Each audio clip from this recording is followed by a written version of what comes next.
अस्सलामुअलैकुम and a very good morning to all of you. आज मैं आज़ाद हिंद फौज के संस्थापक सुभाष चंद्र बोस का जन्म के बारे में कुछ खास बातें बताया जाएगा, जिसमें 23 जनवरी 1897 को आज़ाद हिंद फौज के संस्थापक सुभाष चंद्र बोस का उड़ीसा राज्य के कटक जिले में जन्म हुआ था। सुभाष चंद्र बोस ने द्वितीय विश्व युद्ध के दौरान अंग्रेजों के खिलाफ लड़ने के लिए जापान के सहयोग से आज़ाद हिंद फौज का गठन किया था। उनका दिया हुआ जय हिंद का नारा भारत का राष्ट्रीय नारा बन गया। बर्मा में खड़े होकर उन्होंने तुम मुझे खून दो मैं तुम्हें आज़ादी दूंगा का नारा दिया, जो उस समय बहुत मशहूर हुआ था।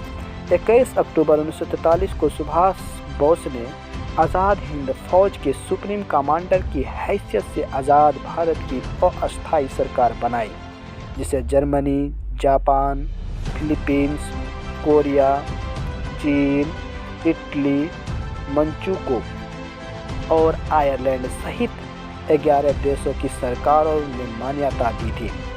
जापान ने अंडमान व निकोबार द्वीप इस अस्थायी सरकार को दे दिए।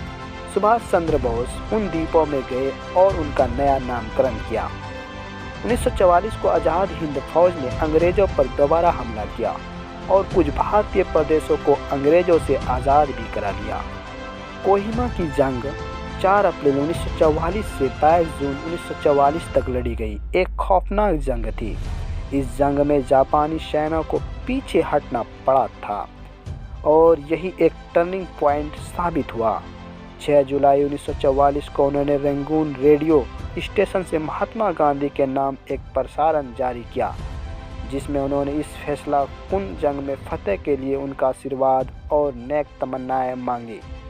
इसके अलावा उन्होंने बर्मा में बहादुर शाह जफर की कब्र से फौज को सलामी दी और कहा, मोहतरम और दोस्तों, आज हम आज़ाद हिंदुस्तान के आखिरी शहंशाह बहादुर शाह जफर की मज़ार पर जमा हुए हैं।